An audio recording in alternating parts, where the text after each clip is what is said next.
like, if you want to make a difference, it's about making that difference right now. It's not about putting it off until later. So I just kind of reframed my mind and was like, what is my highest priority? All right. Wow, this is a special, very special meeting. I get to talk to one of my one of my great friend, Wendy. She's from California, San Francisco, California. This lady is tremendous. I will let her speak about her story a little bit, but she actually just came back from living many years abroad because she has such a great heart. She really oh my God, I would let her tell a lot of her story, but she basically dedicated a lot of her life in the previous few years building schools for the one who really needed it. This is a tremendous story, and I cannot wait to share this with a lot of you, all of my audience, and all of your audience too, right, Wendy? Yes, thank you so much for having me, Ricky. It means a lot. And it's great to meet you too. You're extremely inspiring. Thank you. No, the honor is mine, because honestly, all I know is, how to sit here, talk to the camera and, make some money, hopefully. And then people making interviews and making YouTube videos, whereas you actually are trying to make a difference in the world. Before we get into that part of it, can we talk about a little bit about your upbringing and then why is education so important to you? Sure, absolutely. So sharing a little bit about my past, I guess the reason why I got onto this path was I lost my mother at a very young age, right? I lost her when I was 8. And after 8 years old, I think it's really interesting for a child to comprehend death. They don't really know how.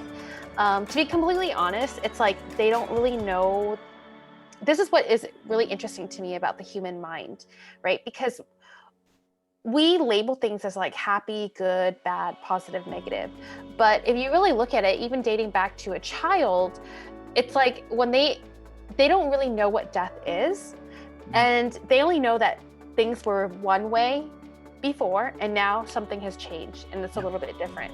You don't really know how to process your feelings and your emotions. You don't really know about sadness. But I think growing up, I felt like, okay, I need to really protect and take care of myself, So I was doing gymnastics at the time, and around the age of 14, we couldn't afford it anymore. So we actually I had to stop doing gymnastics, but that was kind of like the glue that held everything together in my life, built the structure and everything, right? It was like that one drive. And I think when I had to quit, that's what caused me to really rebel in life. I didn't have that structure. I didn't have the things that I needed. I didn't feel like I was getting the attention that I needed. So I started to actually hang out with a different crew. Bad influences. They're great now, don't get me wrong. I think we were just all in our own little situations. Sure. And it caused me to rebel. So I was truant in high school, and I barely graduated. I transferred to two different schools before I graduated. Long story short, I kind of went down this bad path, almost overdosed. And then I realized I had to change my life and nobody else was going to help me. So I decided to move out of San Francisco and then into LA.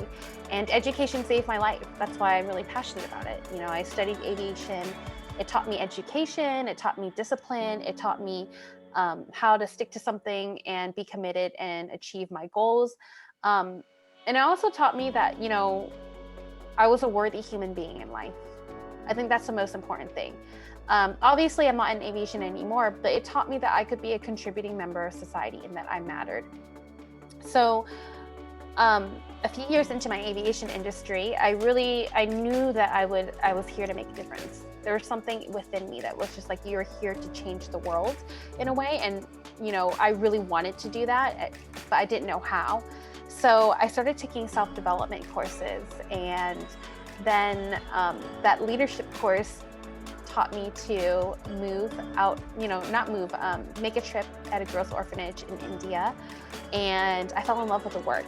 So from there, I just came back, I quit my job, sold all my things, and decided to travel the world.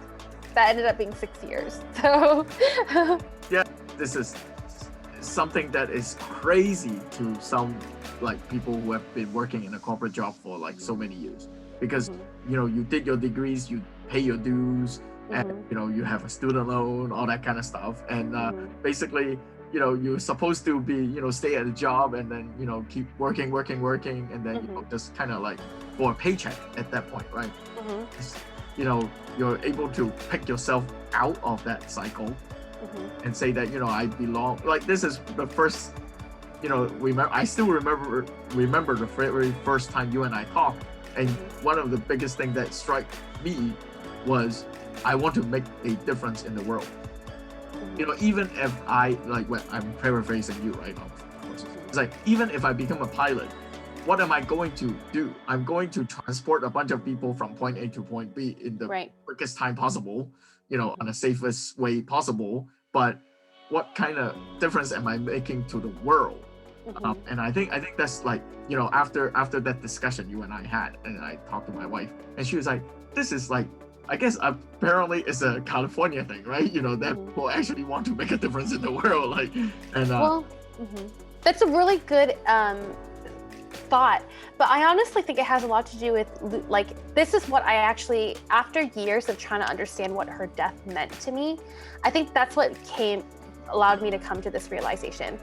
Because before, in the past, when I was a substance abuser, when I was not going to school, when I was going down a very bad path, what I had learned, the whole lesson that I thought that I had gotten from her death was, okay, and this goes back to turning tragedy to purpose.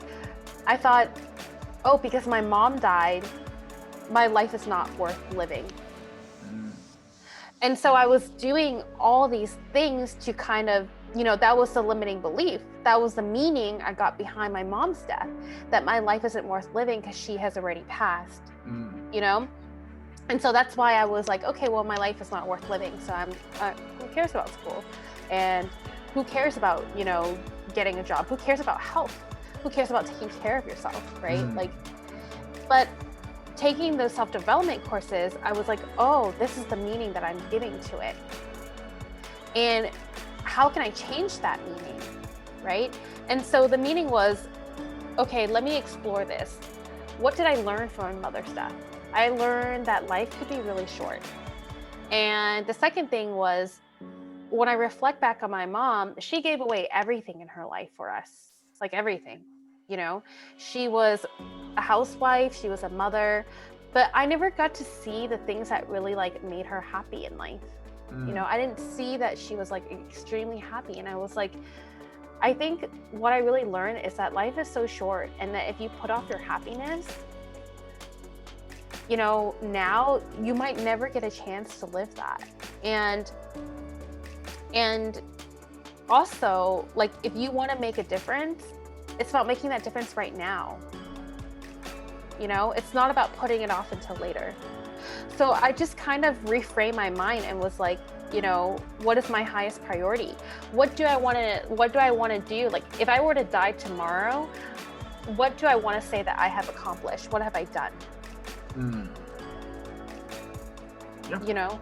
So it was just, I didn't know how, you know, I value money now. And of course money is very important. It's a very powerful tool. But I just knew that my need to do something, to know that I left the world a better place, was much higher. I mean, that's the thing, right? Is money, like when rich people talk about, or not even rich people, but magnificent, I guess, you know, people talk about, you know, valuing money and time. Of course, they value time, because money, once you invest it, you use it, there are still chances, or, you know, once you work hard, they will still come back. But time never comes back. Our age, you can never become 14-year-old you again, even though you're still young.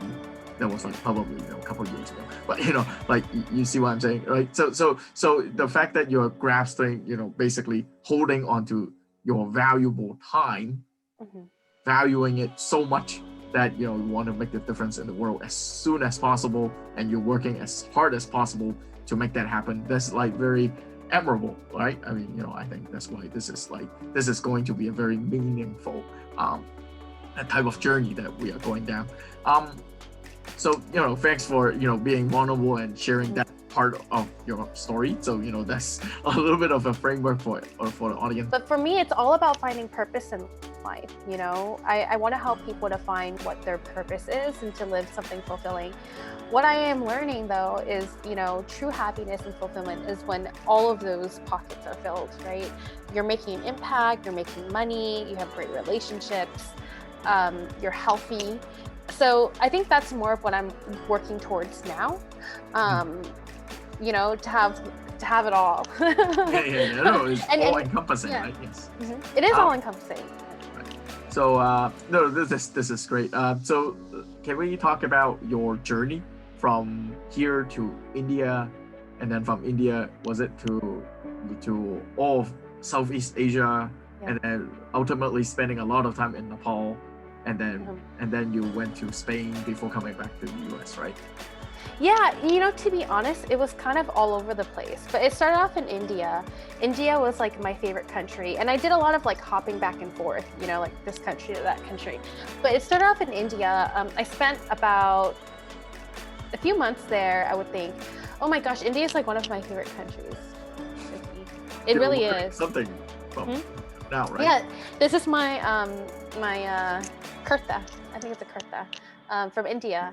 But it really if you can get past like the dirtiness and the busyness, and I think Indians have they actually are very business minded. Even small business owners is like, you're either buying or not buying. Like, other than that, I'm gonna ask you. If you're not, then get out of my face, because there's so many people there.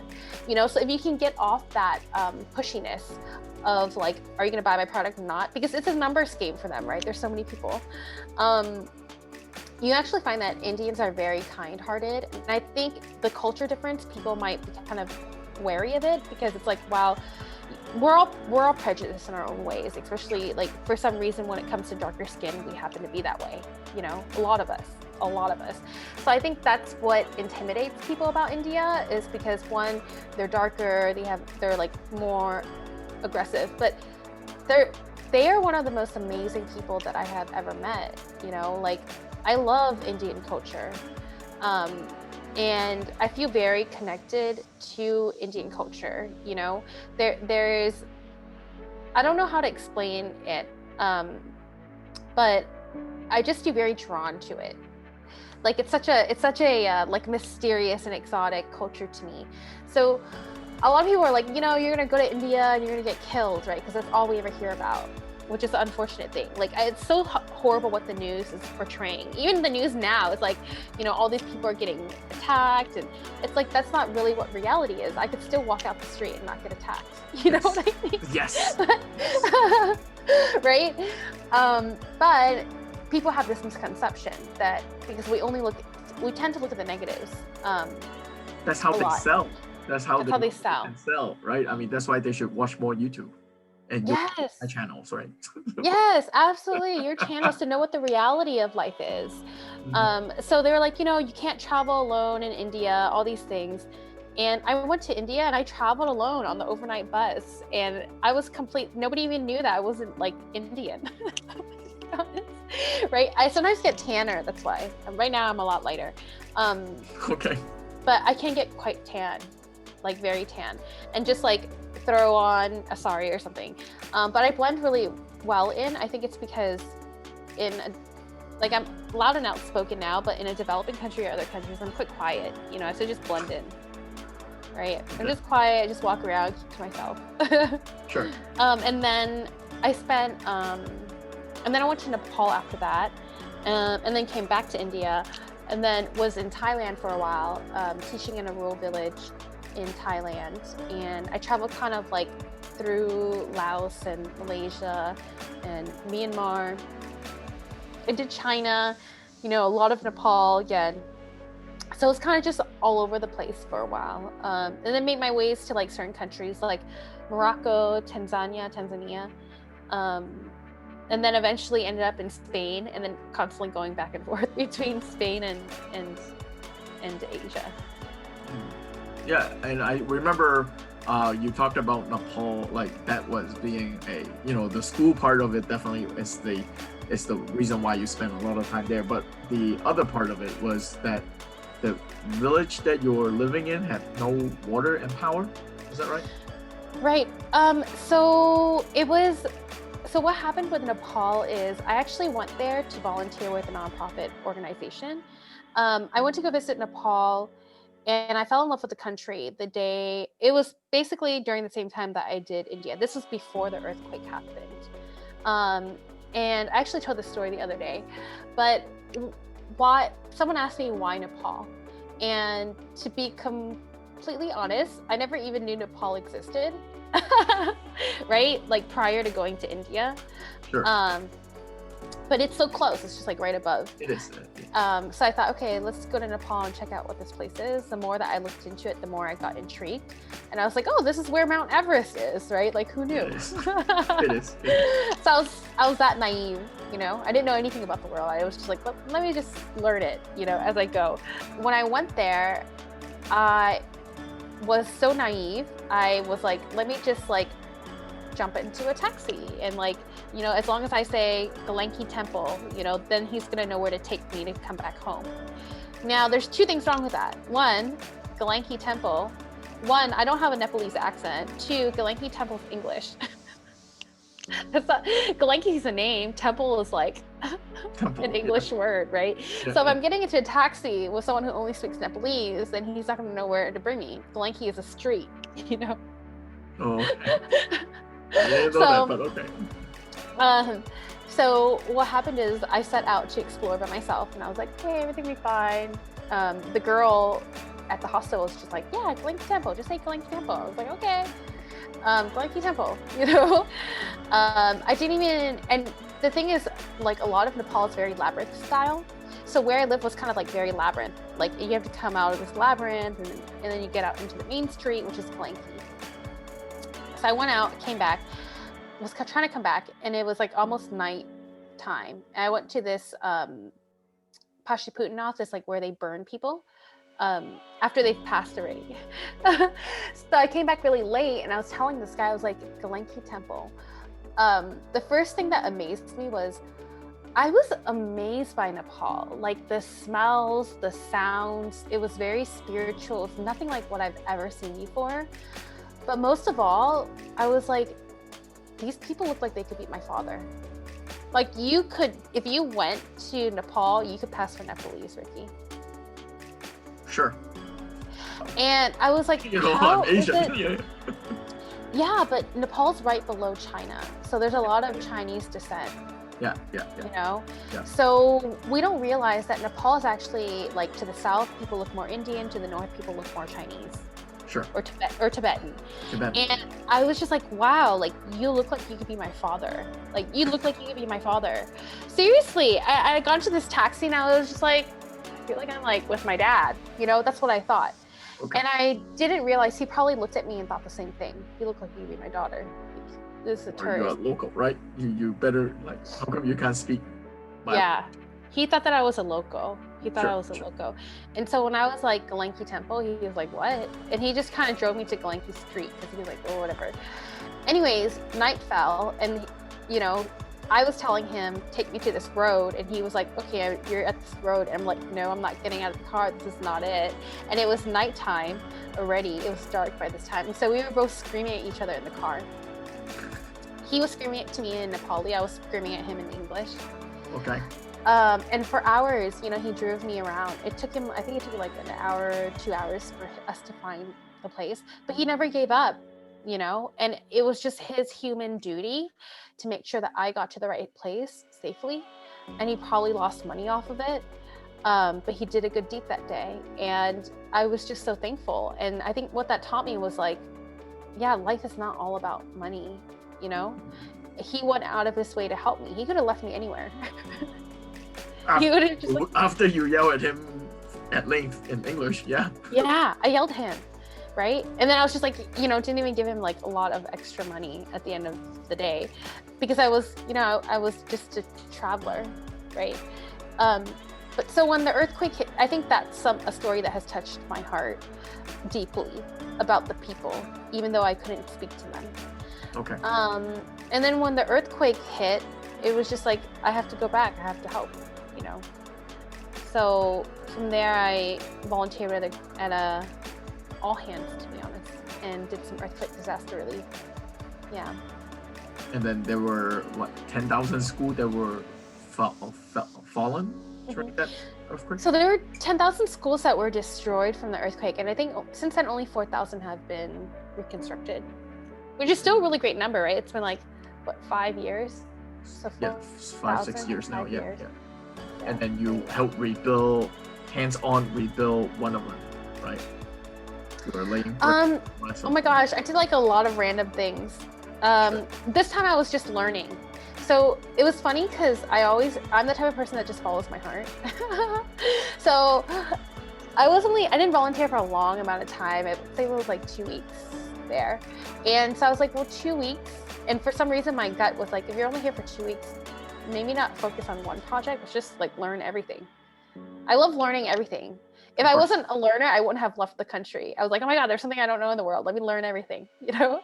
Which is great, So when I went to work for this organization, I was like, okay, let me learn everything. So I learned about how to build temporary schools out of bamboo for the students, right? Because they had nowhere to study.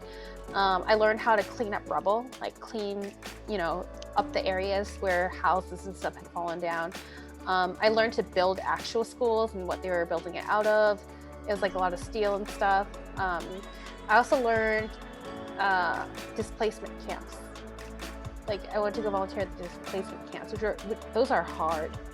Yeah, that's why it's hard, like the people, because you don't even have the proper like bathrooms in place, right? So people are kind of living in their feces. It's tough, especially because we were in the bulk of winter too, right? The mud is wet. Oof, it's gross. Sorry, like thinking back, like it was hard. It was hard. It's like refugee camps. Those are hard places. Right. I think that's a lot harder than what I'm doing.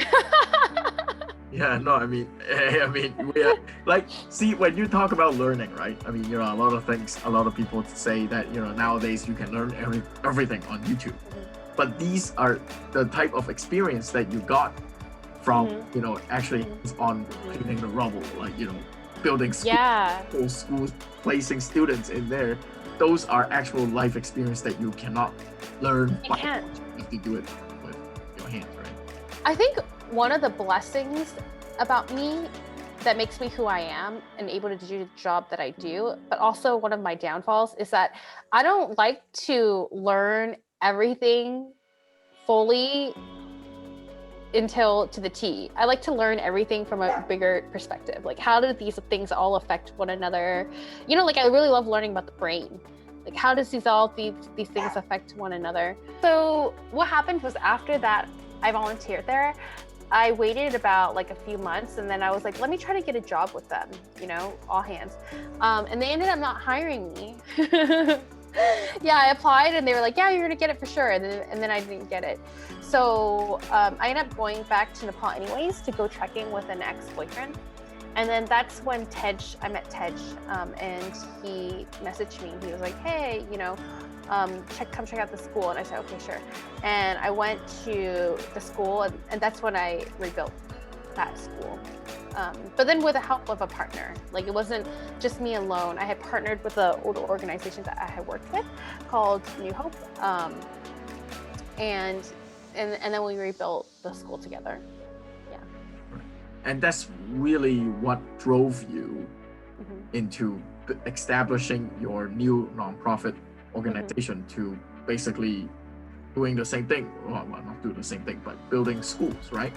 Right. Yeah. So essentially, Building Education is a nonprofit organization that builds schools and hosts women empowerment conferences in developing countries. Ultimately, what we strive to do is to transform poverty-stricken areas and rural villages into prosperous, dignified communities.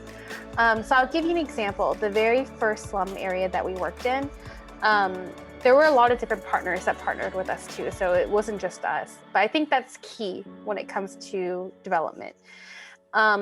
We worked with New Hope to build the school together. Then we provided education scholarships to the children. New Hope took care of the food and the medical. And then we did water and infrastructure, water, electricity.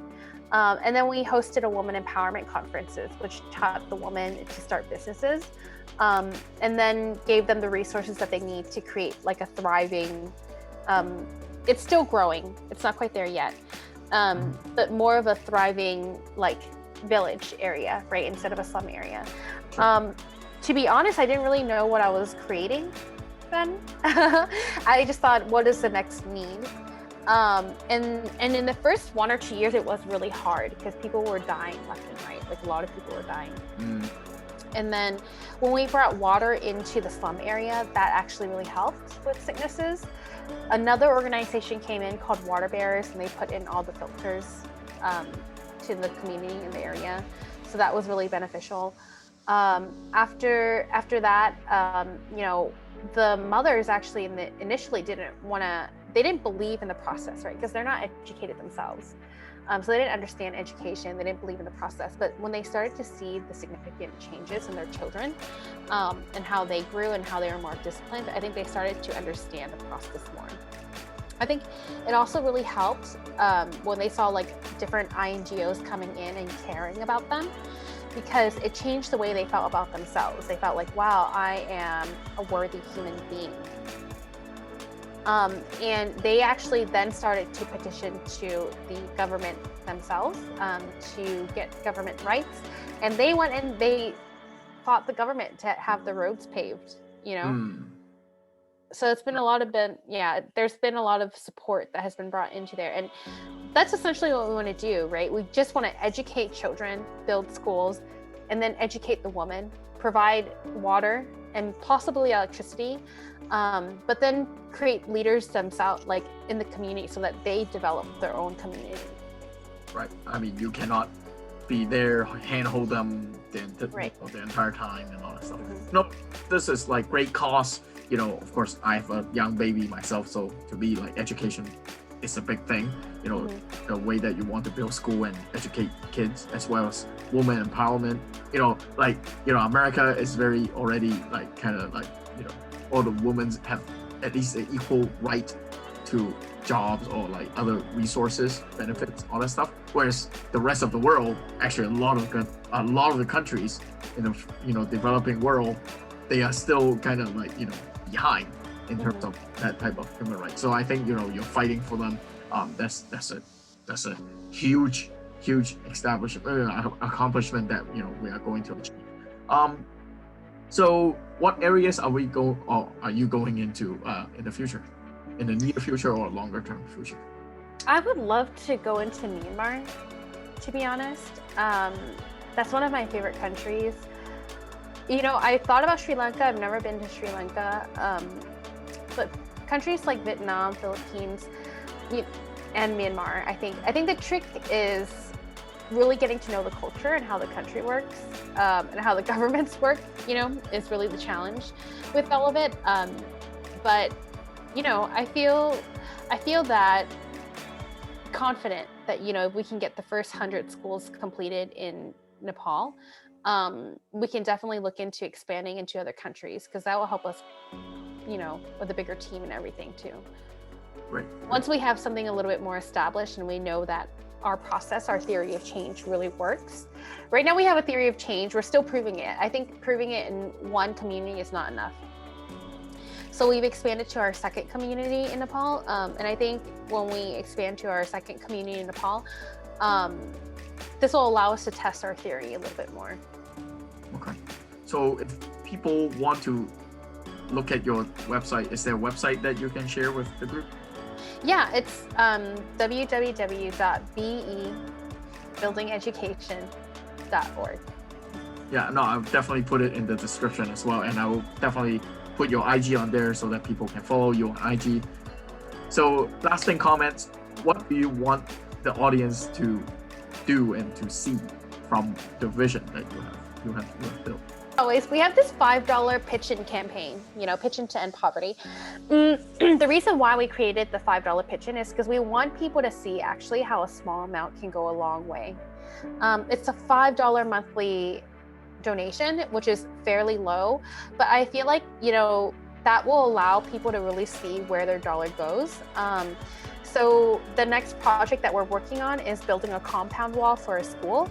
And so that $5 pitch-in is going to go to build this wall. That's like the cost of like an Uber delivery, right? $5 for a month. Right. So we thought it was a really easy way to support for people, and then also just see, oh, this is what they're doing, and to see if they like the work that we're doing, we can get some more feedback from people as well. So that's the first thing that they can do. Building education really started with the belief that every person can make a difference in the world, because that comes from me. And I want to be able for other donors, just like, myself, to be able to see the impact that they're making. I think that's really important to me, to see that, they're making a difference in the world. Great. No, I mean, that is truly inspiring. And I love your story so much that, I couldn't wait to hear it the second time or third time. And, when this video comes out, a lot more people will be able to hear this. And I truly appreciate your time. I truly appreciate your sharing. This is great. And, don't be a stranger, in the future, if there are other things that you would want us to collaborate and, spread this great cause and great vision together with, many of the people out there, just, feel free, I'm just a phone call away, right? Okay. Sounds great. Thank you so much, Ricky. I really appreciate it. All right, guys, that was a fantastic interview, wasn't it? If you haven't watched the first half yet, make sure you watch it here. All right, and make sure let's partner up, let's connect, and let's build your fantastic retirement and family legacy together.